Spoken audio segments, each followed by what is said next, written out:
Hello, and welcome to another one of Ethan's engineering videos. Today we're going to be talking about probability, specifically how to maximize entropy in a discrete probability set. What that means is we're going to have a certain number of bins and a certain number of items to distribute amongst those bins. Within a specific bin, we're not going to be able to distinctly tell items apart from each other. So if we have a set of fruits and a set of vegetables, we only know the number of fruits and the number of vegetables, not like which like if tomato ended up in fruit or vegetable or within fruit, whether grape or banana made it in first or second. But we're going to have a certain number of items we're distributing amongst a certain number of bins, and we're going to look at the permutations of that specific probability distribution, how many ways there are to arrange the items within bins to still give the same distribution, and we're going to equate that to entropy, and then we're going to try to maximize entropy so that we can prove that maximizing this entropy will actually lead to a normal distribution.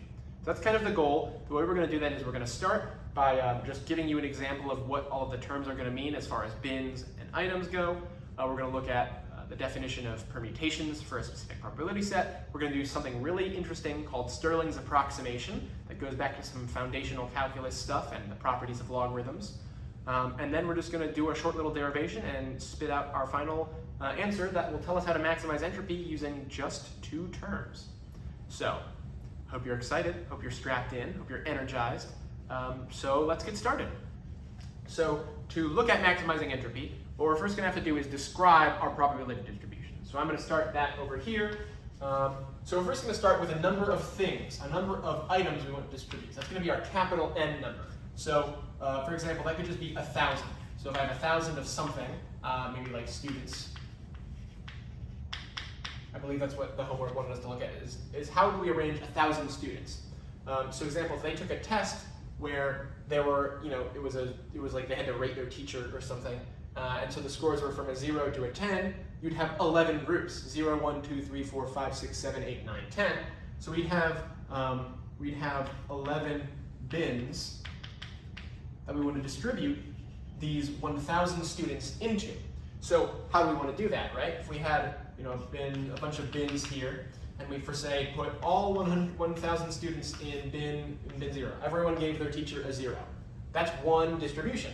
Another distribution would be putting 100 in 0 and the other 900 at 10. So we'd have it split between 1 and 900 and no one else in between.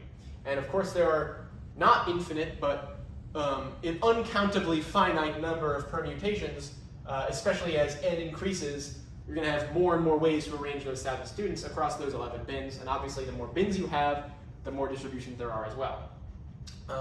So how do we represent this, especially for when we haven't really picked a specific distribution yet? Well, the first thing we're going to do is we're going to define how we've distributed them using variables. So we're going to use, since capital N is all of our students, right, all 1,000 of them, the number that we put in each bin we're going to call lowercase n, and then we're going to give it a little I'm trying to think what the word is, subscript that tells us which bin it belongs to. So we could just keep going, but we're going to say lowercase n of 0 tells us the number of students in bin 0. And we're going to do n1, n2, n3, ... and we're just going to keep naming them all the way until we get to the final one, which is going to be n11, but I'm going to call it DIN. So eventually we're going to get to, in our case, 11 for this specific example I just made up. But I don't know why I just wrote up bins is equal to 11 bins. But maybe we'll do lowercase b, because I want it to be to lowercase b, right? So all the way up to our final bin, which is the number of bins that we have in total, they each will be notated by NB, basically, the number and the subscript bin. So given that, how do we talk about permutations? As I said before, within a bin, like we know that there's 900 students that gave their teacher a 10, but we don't know if Jeremy is like the third person or the fifth person, and we don't know if Jeremy actually was in the 100 and like Amy was the one who gave a 10, but Jonathan was the one who gave a 0. We can't identify within the groups. All we know is that there are 900 students who gave a 10 and 100 students who gave a 0. In other words, the tests are anonymized. So that way we don't have to worry about combinations where the order we receive them matters. We can just look at permutations, which is just the total number of students. So how do we find the number of permutations? Well, permutations, P-E-R, permu, I'm not going to bother spelling the rest of it because I'd probably make a mistake. But the number of permutations in our specific probability distribution that we, of course, make up at random using this notation is going to be equal to capital N factorial, which again is the number of students we have total, so 1,000 students, divided by the multiplicative sum, the multiplication of all of our individual bin terms together. So that would be n0 factorial times n1 factorial times n2 factorial, all the way until we would get to nb factorial. So as you can see, even though we don't know who is arranged in n0 or how they're arranged, we do know that we could shuffle them around, but that wouldn't count for our distribution. So we're kind of factoring all of those individual rearrangements within a bin out right here. So another way to write this is with kind of like how summation notation tells us an extended sum that's iterative. We can do the same thing with multiplication because this is a multiplicative iteration. So we can also just rewrite this down here as capital N factorial over, this is kind of the equivalent, it's like a big capital Pi from 1 to b of n lowercase I factorial. So you can see here we're going from 1 to our number of bins of n I factorial. So this tells us the number of permutations. I'm going to put a box around this. And that's going to be how we define our entropy. Our entropy tells us the number of ways there are to arrange a system. That's like the actual scientific definition of entropy. And so the permutations that we can make with a certain number of students and a certain number of bins with a certain distribution is represented thusly, where we can see the three unit numbers we defined. Capital N is right there. The number of bins is right there because that's how far the sum goes. And then obviously the capacity of each of our bins is right there with our Ni. So how do we how do we get our entropy? We want to maximize this, we said, right? We want to maximize our entropy. So max with an exclamation mark. So we can just throw this in our computer, tell it to maximize it, or if we don't have a maximization algorithm, we just have a minimization. We can just put a little negative sign in front of it and tell it to minimize. But the point is we can just throw this in our computer and be done, right? Wrong. Tricked you. We cannot directly maximize this. And the reason is because factorials are just stupid big.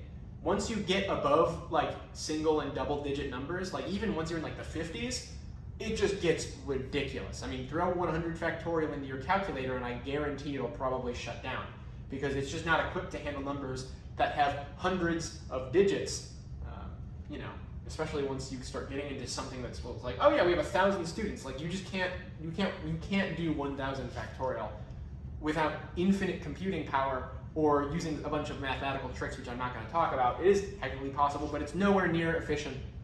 So we're not going to do that. So our question is, how can we still maximize entropy if this function is just stupid large numbers that we can't actually work with?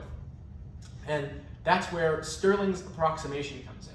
And specifically, Stirling's approximation deals with the properties of logarithms, specifically the natural log, but all logarithms have the same properties. It's just which base number you're looking at. So what Stirling's approximation is, I can show it to you real quick.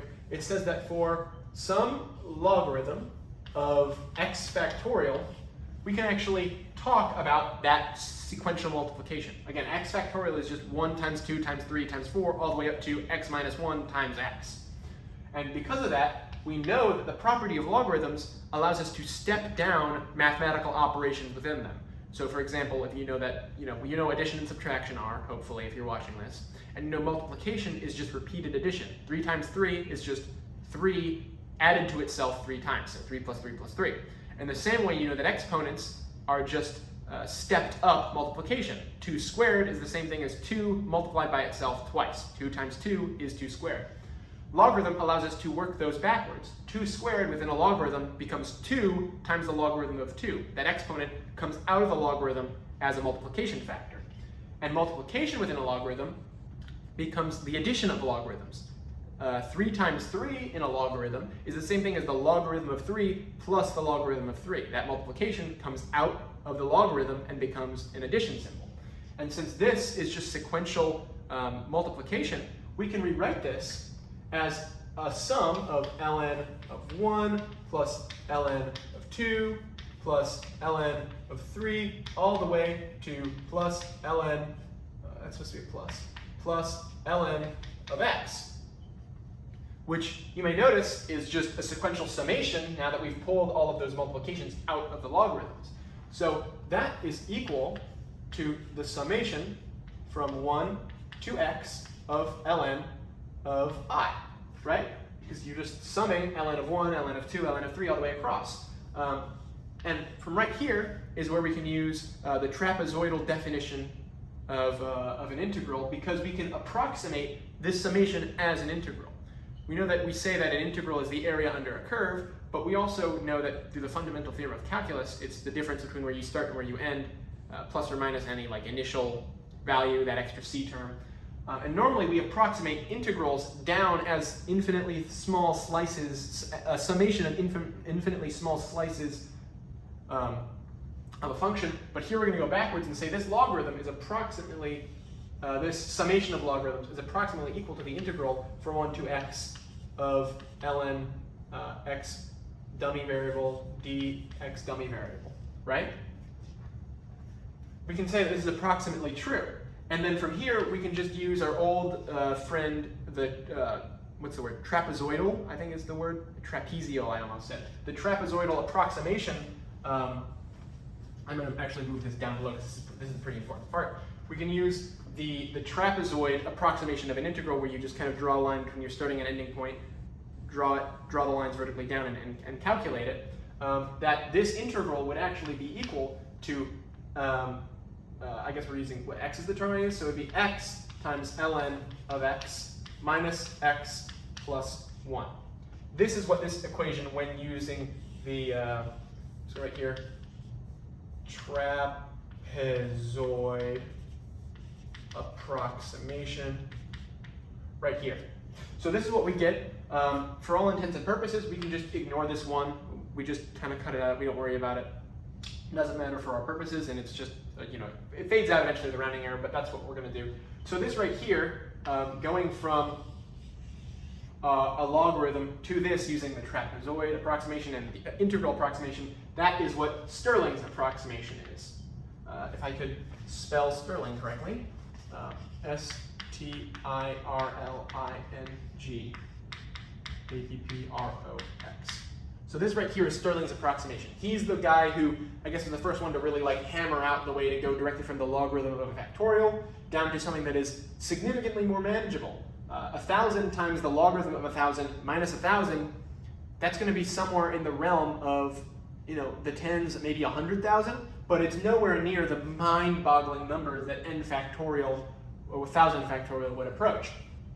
So all we're going to do is, instead of trying to directly maximize this, we're going to try to maximize the logarithm of this. So we're going to start by just, I'm just going to write indirect max. So that's what we're doing. We're indirectly, instead of maximizing the function directly, we're going to take the logarithm of the function and maximize that.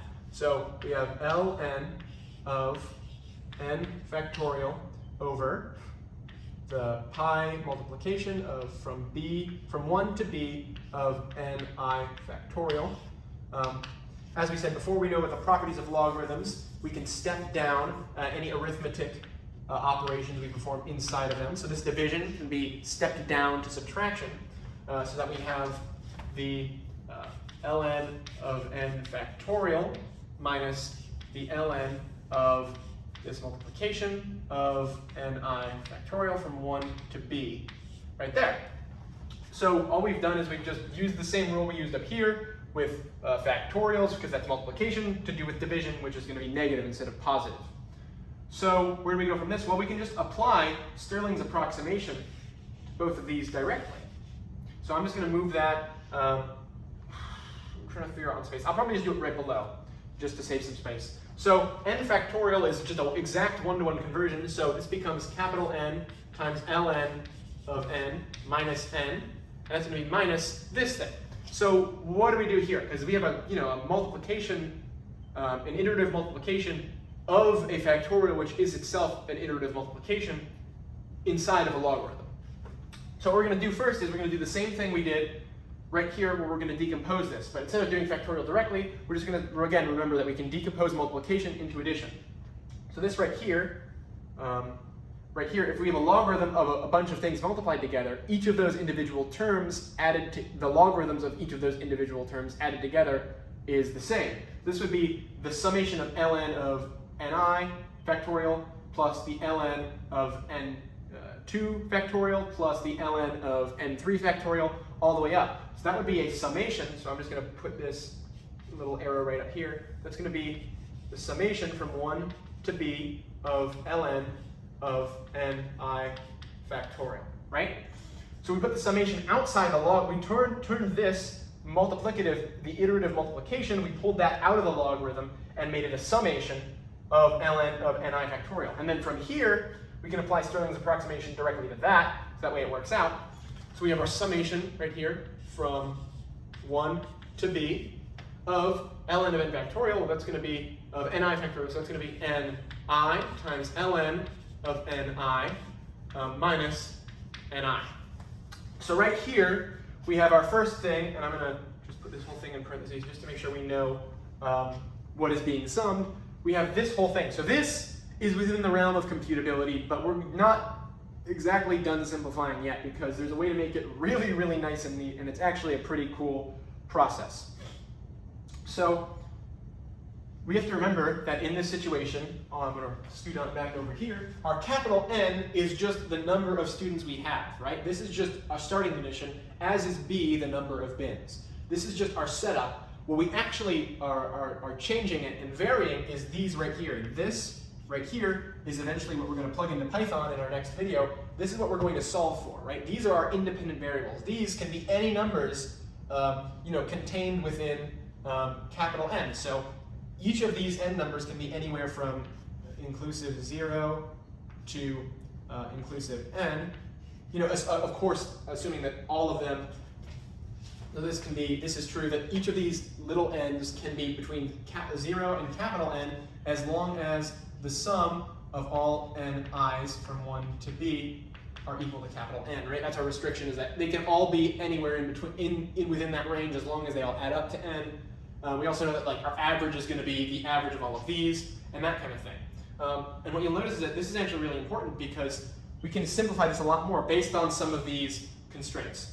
So the first thing we're going to look at right here is we're going to point back to what I just said here, where every single one of these lowercase n's can be anywhere between 0 and capital N. You can have no one in a bin or everyone can be in a single bin, as long as all of the individual bin distributions or bin quantities add up to be capital N. Again, as long as all of the students across the test equal 1,000 students, no students died before turning their test in, that must be true in order for a probability to make any sense. So because of that, we can actually go over here and say, hey, right here we have a summation of ni. It's a negative summation of ni, but there's also a negative out front. But if we were to pull this out, we have the sum of ni must be equal to n, right? All of the people distributed across our bins must equal all of the people we have, since all of the people we have been put in a bin.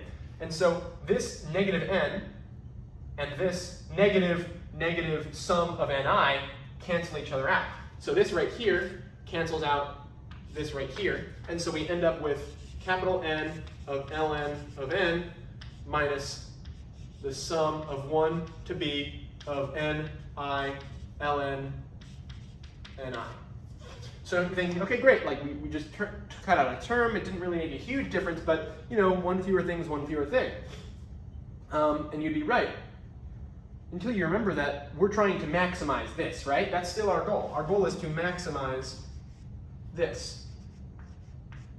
However, capital N and our bin number are constants. They don't really factor into they don't factor into the end look of our most entropic distribution. Those are just a constant. So what we can say right here is that this is a constant, and so we can just ignore this for the sake of maximization. That's kind of our first thing, is that we say, well, capital N log of capital N, that's just 1,000 multiplied by the log of 1,000. That doesn't have anything to deal with our distribution itself, just the conditions to set that distribution up, so we can ignore it for the sake of maximization. So if we want to maximize the negative of this summation, that's the same thing as minimizing the positive. So I'm just going to write up here, minimize, and we're just going to have the sum from 1 to b of n, I, ln, and I. So you might say, okay, like, yeah, there are two terms, that's pretty good. However, there's still a way to simplify this. And that's because each of these ni's is something we may not actually have directly. We don't actually want to work with a series of arrays of a bunch of students because it's not quite as applicable as it is with probability. So what we're going to try to do is we're going to try to substitute the number of students in our bin with the probability of being in our bin, because that's what we want to actually look at. We don't want to have to, we don't want to have to deal with the specific number of students in every single bin. We just want to have to deal with probabilities because those numbers are easier to work with, and that's what we've been asked to solve for. So how do we equate the number of people in a specific bin to the probability of being in that bin? And this just goes back to really basic probability. You have to recall, I forgot the C in the word recall, so that just says real with an extra L. Recall that for any specific bin, the probability of being in that bin is just a ratio between, actually I should probably do a double arrow. The probability of being in bin I is equal to the number of students in bin I over the total number of students, right? If you have 100 students and 5 of them got 100%, that would mean 5% of the class got 100%, and so the probability of getting 100 was 5%. Again, if you're assuming that the probability of being something is the probability of the outcome, but that's a pretty basic assumption, pardon me, a pretty basic assumption for this kind of general probability statement, so we can rewrite this to solve for Ni. So Ni, all we have to do is multiply, so Ni is the same thing as the probability of being in a specific bin times the number of students. Again, if you have 5% probability of getting 100 and you have 100 students, you're going to get about 5 students with 100%. So we can just substitute that back into the summation. Summation from 1 to b of p I n times ln of p I n. So what we can do now is the same thing we did before. We can pull out the summation of n because that is a constant right here. So yeah, let's break this apart individual thing by individual thing.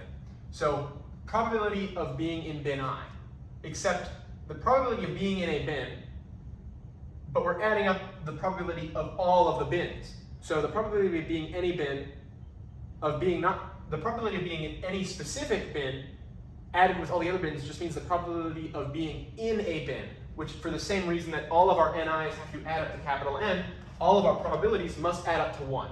So this thing we're just going to be able to get rid of because it's 1.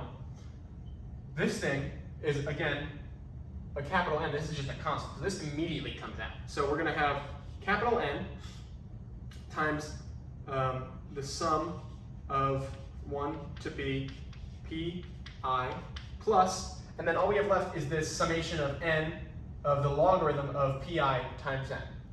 And we can do the same thing we've been doing all this whole time, where we take the multiplication operation and step it down to addition to have the summation from 1 to b of ln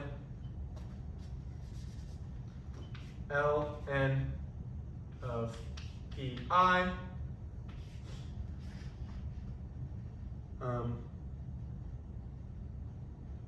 okay, I messed this up here. This is correct. Ln of pi plus ln of n right here.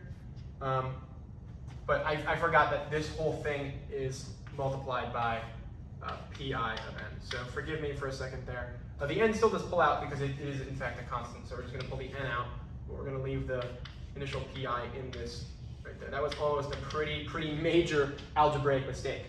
We can expand this into our addition, but we have to remember that these are being multiplied by this. Now we're taking it as an addition statement. So we have to pull the n out right here, and then we have our pi times ln of pi plus the ln of capital N.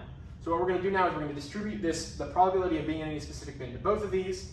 So we're going to have capital N, the summation, oh, I got to draw a better summation than that, from 1 to b of pi times ln of pi plus pi ln of n. And so what we can do now is we can now factor out this right here. We can say that, well, we know n is a constant. We know the summation, we know this is a constant as well, because these are both constants. And we also know that the summation of pi is always equal to 1. So if we were to, basically we can just pull this whole thing out of our summation right here, because this sums up to 1. So this is equal to 1 times, this is some constant, so I'm just going to put constant. So we can just pull this out of our equation. So yeah, this factors out, so we have capital N, we're pulling out, this pi is equal to 1 when it's summation, n ln of n, so we have 1 n ln of n times the summation from 1 to b of probability of being in any specific bin times the logarithm of being in a specific bin. And then right here, we can do exactly what we did previously. And that's going to be saying that, well, n ln of n is a constant. This is const. This does not vary with our specific probability distribution. So we can ignore this. So we can just get rid of that. You can totally ignore it. And all we have to do is minimize this. So our final answer, I want to find this a good place to write it. I'll write it down here. Our final answer is going to be that is max entropy is equal to the minimization of, oh, that's a really ugly summation right there. That's a bad start. Is the minimization of from 1 to b pi times the natural log of pi. And that right there is our final answer. So I mean, take a look at that. Maximum entropy is the minimization of a summation of the probability of all of the bins, of being in any of the bins, multiplied by the natural logarithm of being in any of our bins. Again, this could be any base logarithm you want, but natural log works the best and is the easiest because you just type log into Python and it will be the natural log. You don't have to specify the base. But yeah, so this is our final answer. This is what we're going with. Again, two terms, the probability of being in a bin multiplied by the natural log of the probability of being in the bin, and all of those are just summed together. So I hope you stuck along. I hope that was easy to follow with. I appreciate your time, and so thank you, and have a good evening.